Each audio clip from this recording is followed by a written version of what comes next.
Pak Willy, kita ada Q&A, ada Iya, pertanyaan. iya. Dan salah satu pertanyaan ini ada Bapak Ibu yang hadir di tempat ini yang berikan pertanyaan nih Pak. Pertanyaan gini Pak, misalnya usaha kita sedang mulai bangkit nih. Jadi kita lagi usaha, terus lagi maju-majunya Pak. Iya, Dia lagi fokus terhadap usaha itu. iya, Lagi fokus banget, terus sampai saking sibuknya, itu benar-benar menyita waktu dia dan tenaga dia sampai-sampai untuk 1-2 aja sometimes itu nggak ada. iya. Gitu. Nah, pertanyaannya bagaimana cara kita untuk bisa untuk membedakan itu, harta itu tetap menjaga hati itu. Oke. Thank you Pak. Ya, ini mewakili banyak pertanyaan yang lain kayaknya nih. Oh iya betul. Yang pertama adalah konsep ibadah. Ibadah itu bukan seperti ini. Ini persekutuan. Bagian dari ibadah. Ibadah itu totalitas hidup kita. Kalau kita memisahkan antara ibadah dengan aktivitas sekuler kita di luar, dengan konsep yang salah, maka kita stres. Karena Tuhan tidak menginginkan hanya kita menyediakan waktu bagi dia 2 jam hari Minggu doang. Karena kenapa? Totalitas hidup kita ini ibadah. Dan ibadahmu bentuknya bisa bekerja. Ibadahmu bentuknya bisa engkau mendampingi anak istri, suami, melayani di keluarga, itu ibadah. Saya nggak punya waktu bahas tentang ibadah. Saya punya materi tentang ibadah.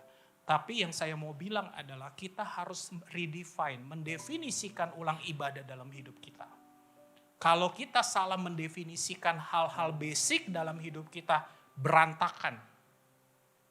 Bahkan iman pun kau harus definisikan ulang. Karena banyak orang yang mendefinisikan iman itu adalah minta dikasih itu iman.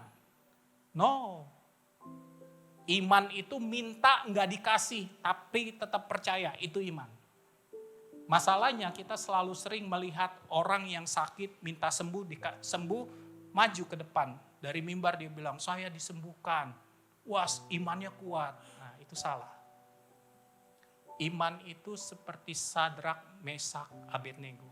Sekalipun Tuhan yang aku sembah tidak menolong aku tetap menyembah dia. Itu iman. Nah definisikan ulang hal-hal sederhana supaya kita itu jadi kokoh, kuat. Definisinya salah, maka imanmu dibangunnya di atas dasar yang salah. Nah untuk menjawab ini definisikan ulang tentang ibadah. Jangan stres karena seakan-akan tidak memberikan waktu kepada Tuhan. Pekerjaan kita adalah ibadah. Nah yang jadi kendala dalam hidup kita itu adalah kesadaran kita punya Tuhan. Kesibukan itu kita tidak melibatkan Tuhan. Kita bilang sama diri kita, Tuhan nanti ya hari Minggu aja 2 jam. Sekarang saya lagi ngejar target nih, perusahaan saya lagi berkembang. Itu sama seperti apa? Seperti murid-murid di pantai setengah mati ngelawan badai. Yesusnya ngapain? Tidur. Kenapa? Karena murid-murid itu sudah pengalaman untuk menjadi nelayan. Yesus itu tukang kayu. Mungkin ya, saya memprediksi murid-murid bilang ini, biarin aja tidur, nggak ngerti dia. Ini kan kerjaan kita yang ahli di sini. Berapa banyak kita sering seperti itu. Tidak melibatkan Tuhan katanya orang Kristen. Tapi kita hidup menjalani sendiri. Itu istilahnya tahu apa? Ateis praktis. Hari Minggu aja kita bertuhan. Di luar hari Minggu kita ateis. Prakteknya ateis. Karena tidak pernah kita melibatkan Tuhan. Perusahaanmu berkembang gak apa-apa. Dalam setiap kesempatan kau bisa berbicara dengan Tuhan. Dari nyupir, Tuhan ini usahamu. Tuhan berkati. Dari mungkin kau lagi ngapain, Tuhan ini usahamu. Libatin dia. Dia tidur karena kita gak pernah libatin dia. Saya gak tahu seberapa berkembangnya. Tapi target di perusahaan saya berkaca dari diri saya. Target 1 triliun bukan sesuatu target yang kecil. Saya harus cari omset 1 triliun. Bedanya, Orang di luar Tuhan ngejar target ngembangin perusahaan, kalau tidak berhasil dia stres. Tapi kalau orang yang percaya akan otoritas Allah dalam hidupnya, ngejar target, libatkan Tuhan, tidak tercapai, ayat yang keluar adalah Roma 8:28. Allah turut bekerja di dalam segala sesuatu. Kita bisa melihat segala sesuatu. Relate sekali ayat Roma 8:28 itu bagi orang yang melibatkan Tuhan. Kalau nggak melibatkan Tuhan, kerja sendiri tiba-tiba gagal, baru ingat ayat itu. Jangan-jangan gagal dibikin gagal sama Tuhan supaya kita cari Tuhan. Betul? Nah, jadi sekali lagi definisikan konsep ibadah kita. Saya nggak punya waktu untuk menjabarkan ini. Tapi ibadah itu adalah bekerja. Ibadah itu adalah kita melakukan segala sesuatu di dalam aktivitas hidup kita. Oke, mungkin bisa menjawab, bisa di-argue kalau mau argue, atau mungkin kurang jelas, silakan.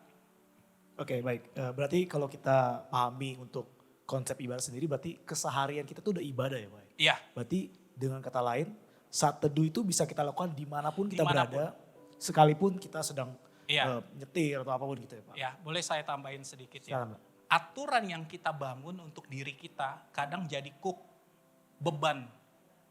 Padahal Yesus nggak menghendaki itu. Dia ingin relasi yang natural. Jangan kasih beban yang lain buat hidup kita. Bisa dipahami? Senatural kita diskusi, ngobrol gitu. Nggak perlu punya waktu khusus. Kalau memang tidak punya. Kalau sudah punya, bagus. Tapi kalau tidak terpenuhi, jangan stres.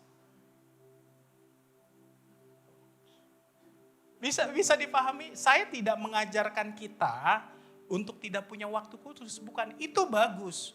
Tapi tahu gak, yang lebih penting itu adalah relasi kita. Percuma 2 jam saat teduh. 22 jam kita tidak libatin Tuhan. Mau ngapain? Bisa dipahami yang menjadi poin saya? Oke ya? Oke baik, terima kasih Pak. Kita masuk ke pertanyaan selanjutnya Pak. Dalam hidup ini kan ada parameter Pak, tolak ukur untuk kita bisa mengetahui sedalam apa kita udah sampai kepada sesuatu itu tersebut. Nah pertanyaan gini Pak, apa tolak ukur dalam kehidupan kita, dalam keseharian kita nih, bahwa ternyata Yesus itu udah jadi satu-satunya harta kita Pak. Ya. Parameternya itu apa Pak? Parameternya kalau kita kehilangan, kita nggak sedih. Kehilangan pacar, pekerjaan, santai aja. Oh ya udah. Langsung ingat Roma 8:28. Oh Allah turut bekerja dalam segala sesuatu. Saya sampai bilang sama anak istri saya, kalau papa meninggal, jangan sedih. Karena papa tahu kemana papa pergi. Kenapa? Supaya mereka juga bisa menjadikan Yesus itu sebagai satu-satunya harta. Bukan prioritas. Yesus bukan prioritas, dia pencemburu. Kalau kita punya prioritas yang lain, wah, prioritas 1 itu bisa turun loh, jadi prioritas 5. Ketika yang lain lebih mendesak. Dia itu di atas segala prioritas kita. Yang repot adalah kita tidak pernah melibatkan dia. Nah, kita tahu harta kita satu-satunya kalau kita ingat dia setiap saat. Kita melibatkan dia di dalam segala aktivitas kita. Sampai saya diskusi, saya lagi pemuritan sama anak-anak, ini ada teman-teman pemuritan juga. Ya. Sampai mereka bilang, ingat Tuhan aja kadang susah ya. Apalagi kalau lagi ada masalah. Betul nggak?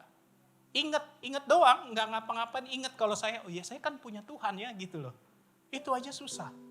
Karena tidak dilatih, tidak dipaksakan bahwa dia cuma satu-satunya harta kita.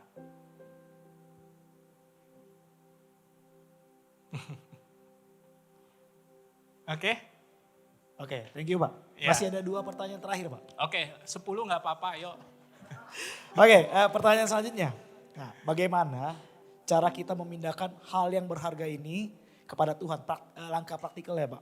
Ya. Sedangkan kita masih hidup di dalam dunia yang fana ini Pak. Kita Ya. butuh harta Pak. Ngeri. Oke, ya. Harta itu bukan bicara hanya uang. Kalau uang, ya, saya akan ajarin teman-teman, ya. Ya, kalau bicara uang, challenge hidupmu. Waduh, ini berharga banget nih. Kasih ke gereja misalnya, aduh ini berharga. Lepasin, belajar lepasin. Itu ngelatih kita. Nah, uang lebih gampang dibandingkan melepaskan harta egomu. Disalib orang di jalan, dihina orang, ngeri ya harta-harta begitu tuh, yang gak kelihatan fisiknya tapi sangat berharga buat hidup kita.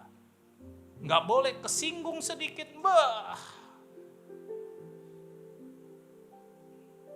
Kalau kita belum menjadikan Yesus sebagai harta kita satu-satunya, harta kita ini nyebar kemana-mana sekarang ini. Oke? Seni memindahkan hati. Kenapa saya bilang seni? Hari ini engkau bisa melepaskan hartamu uang 5 juta. Tapi besok kalau Tuhan paksa 50 juta kuat gak?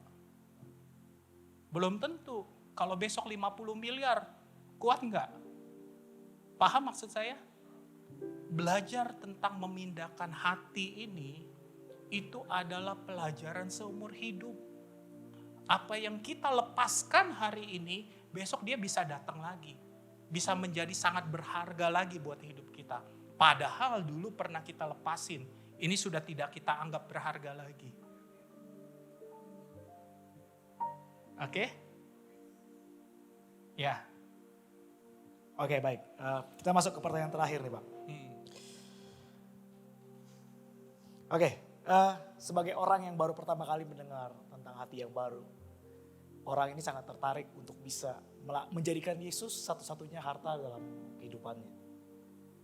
Tapi dia bingung bagaimana caranya, langkah awal yang harus dia kerjakan untuk menjadikan Yesus itu harta satu-satunya. Ya, itu memang harus dimulai dari hati yang baru. Ya, nah hati yang baru itu dikerjakan oleh Roh Kudus. Kita hanya cukup merespon. Bagaimana cara kita merespon? Kita undang Yesus untuk menjadi Tuhan dan Juru Selamat. Sebagai Tuhan satu-satunya dalam hidup kita. Itu sesederhana itu. Tetapi prosesnya itu nanti sepanjang hidup kita dilatih. Saya bilang ya, garis bawahi, dilatih untuk menjadikan Tuhan sebagai Tuhan satu-satunya dalam hidup kita. Itu proses. Karena sebelum kita kenal Tuhan, kita punya Tuhan terlalu banyak.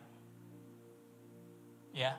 Nah, waktu kita kenal Tuhan, Tuhan yang Tuhan untuk menjadikan Tuhan satu-satunya, kita akan dilatih untuk melepaskan tuan-tuan yang lain satu-satu seiring perjalanan kekristenan kita. Ya, tidak bisa hari ini tek langsung gitu, nggak bisa. Bahkan yang tadi saya bilang, apa yang kita coba lepaskan hari ini suatu saat jadi berharga lagi buat kita.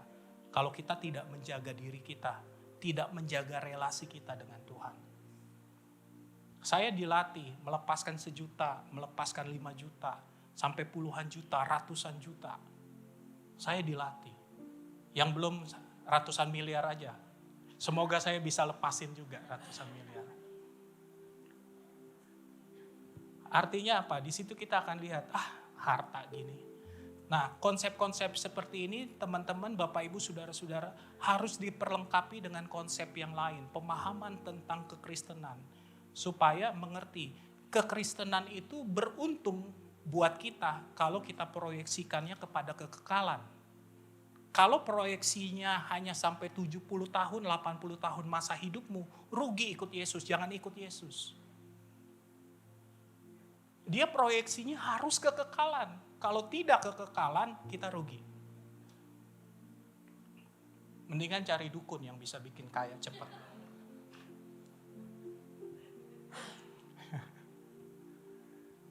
Oke? Oke Pak, ini ada respon terakhir Pak. Ya. Semoga tidak menyita waktu ya Pak. Wah, ayo mau sampai kapan? Ini respon dari pertanyaan yang awal Pak. Iya. Pertanyaan yang awal ternyata gini, Jadi kan tadi kita bahas aktivitas kita adalah ibadah kita.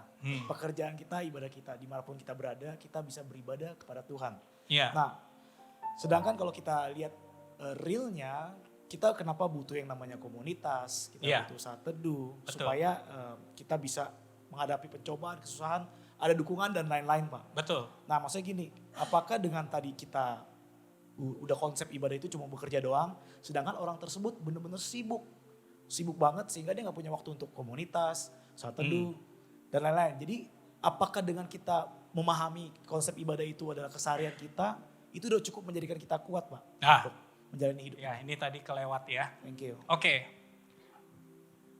Nanti cari ya kisah tentang Musa membawa keluar orang Israel dari tanah Mesir. Pertama Musa ditemuin Tuhan, Tuhan bilang begini, kamu harus membawa umatku keluar dari tanah Mesir. Karena umatku harus beribadah. Nah, Musa menghadap kepada Firaun. Dia sampaikan pesan yang sama. Kamu harus bebasin bangsa Israel karena bangsa Israel harus beribadah kepadaku. Dia mengeraskan hati, itulah pertama. Musa datang lagi, Musa bilang lagi, kamu harus melepaskan bangsa Israel karena bangsa Israel harus beribadah kepada Tuhan. Itu berulang-ulang dibilang. Jadi dari situ kita bisa nangkep apa sih tujuan bangsa Israel dikeluarkan dari tanah Mesir? Untuk beribadah. Baca nanti di ulangan ya. Nah, tapi perhatikan baik-baik. Waktu sudah keluar, apakah mereka beribadah? Di padang gurun harus muter 40 tahun karena tegar tengkuk gak mau beribadah sama Tuhan. Keluh kesah, marah-marah, dapat air pahit, marah-marah gitu ya. Musa gak turun-turun kelamaan bikin patung lembu. Betul ya? Niat Tuhan mengeluarkan mereka untuk beribadah, tapi mereka gak beribadah. Mereka tegar tengkuk sampai dampaknya apa? Satu angkatan yang keluar dari tanah Mesir semua mati di padang gurun.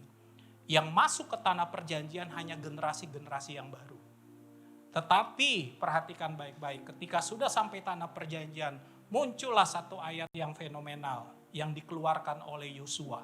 Karena Musa sendiri tidak masuk ke tanah perjanjian. Yosua bilang begini, pilihlah pada hari ini kepada siapa engkau beribadah. Tetapi aku dan seisi keluargaku, kami akan beribadah kepada Tuhan. Oke, bisa dipahami? Ibadah menjadi pilihan lagi.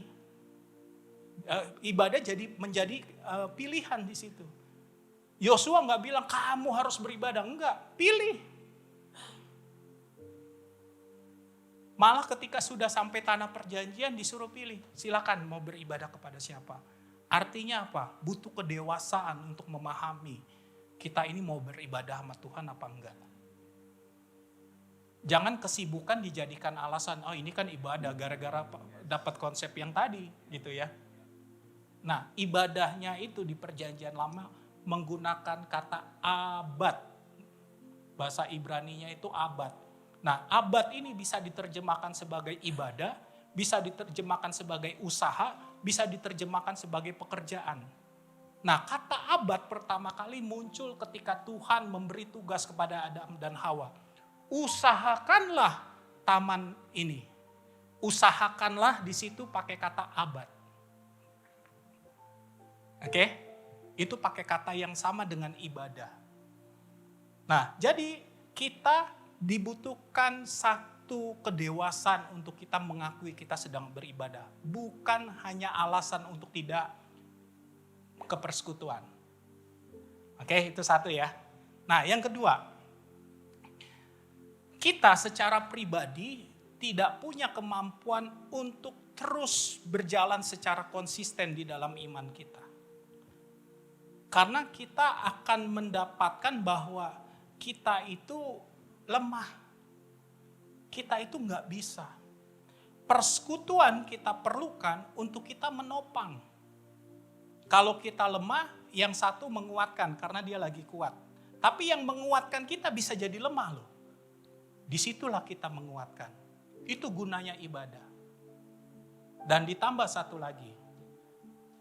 Proses melepaskan harta kita ya yang tidak kelihatan selain uang. Mungkin uang juga bisa sih. Itu lewat persekutuan. Karena besi menajamkan besi. Manusia menajamkan sesamanya. Kalau kita tidak bersentuhan dengan sesama besi, kita nggak tajam. Besi itu tajam karena sentuhannya sama besi. Kalau besi ke plastik, enggak. Besi harus sesama besi. Nah disitulah nanti ego kita diadu. Di persekutuan kayak gini nih, jangan anggap baik-baik aja. Bisa jadi saling tersinggung. Ya.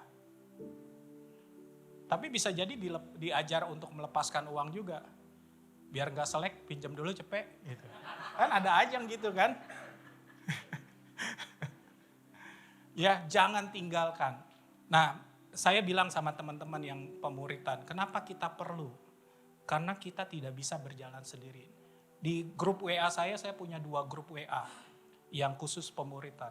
Nah yang nanti sore setelah dari tempat ini saya juga pemuritan lagi. Itu untuk usia-usia pernikahan muda.